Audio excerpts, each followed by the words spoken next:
While those of us in the electric vehicle world may not like to admit it, the spectre of battery degradation is one which really does haunt current and future plug-in owners around the world. Battery degradation is the name given to the process by which all types of batteries slowly lose their ability to store charge over time. That reduced ability to store charge manifests in a shorter runtime in consumer gadgets like cell phones and laptops, and a reduced range per charge in an electric car. And while every car suffers some battery degradation and associated range loss, those with electric cars that have passive thermal management rather than active thermal management are seemingly suffering the most. This is especially true for the Nissan Leaf, a car which seems unusually predisposed to suffering battery degradation due to its lack of active thermal management. And as an owner of not one but two Leafs so far, I can certainly attest to the fear after watching both our original 2011 Nissan Leaf and our 2013 Nissan Leaf succumb to lost capacity bars and lost range. So a few weeks ago, when Nissan launched the next generation 2018 Leaf, I and plenty of other Leaf owners around the world were keen to see if Nissan would give the second generation Leaf active thermal management rather than the passive thermal management of the previous generation car. Since active thermal management, as found in plug-in cars made by Tesla, BMW and Chevrolet, to name just three makers, is known to reduce the speed of battery degradation, the hope shared by existing and future customers was that Nissan would see the light and give the 2018 Leaf a more robust battery thermal management system than its predecessor. But as I and other attendees to the official launch event soon discovered, the 2018 Leaf's battery pack uses a new next-generation lithium-ion cell chemistry with no manganese in it that Nissan says is far more energy-dense than its predecessor and which has a much lower internal cell resistance. It's also far less susceptible to battery degradation, at least that's what the engineers say. That's great news for prospective owners, but I can't help wonder if Nissan's lack of active thermal management in the next generation Leaf is going to be the vehicle's biggest Achilles heel.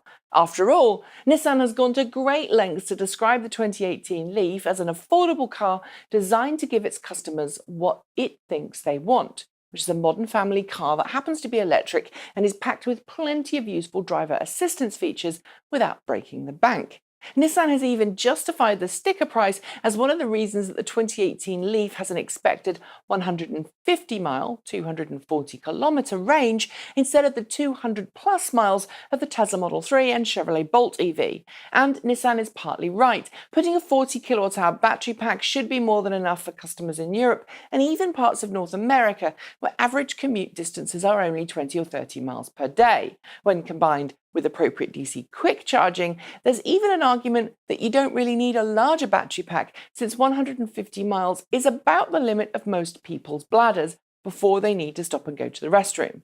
At least if you have a robust charging network, that's true. But if you're building a car that's meant to be affordable and as mainstream as possible, it also means building a car with a robust battery pack that will suffer minimal battery degradation. Based on anecdotal evidence from the past 3 weeks, I've seen more people question the thermal management situation for the next generation Nissan Leaf in the comment section to this channel than I have any other question about the Leaf. Worse still, while Nissan engineers were happy to talk about battery thermal management to me and other auto journalists at the official Nissan Leaf launch event, I've not seen any active public communication from Nissan on the whole battery management issue.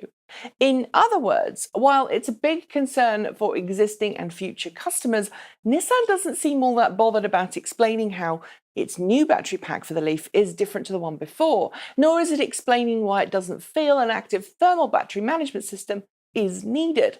Those two mistakes, in my opinion, are even worse than the one not including active thermal battery management in the first place, because if Nissan is really correct and there's no need for such a system in the new Leaf, it needs to work harder to explain how its second generation Leaf battery pack is going to be different to the first. And with the first generation Leaf, the most popular electric car to date around the world, it's the vehicle most future customers are likely to have experience of. It's a PR disaster waiting to happen. If there's no active thermal battery management in the next generation Leaf, and it needs it, and it then loses significant range in the first 5 to 6 years of ownership, even if that's just 10 or 15%, it's going to be a severe impact on Nissan's reputation moving forwards.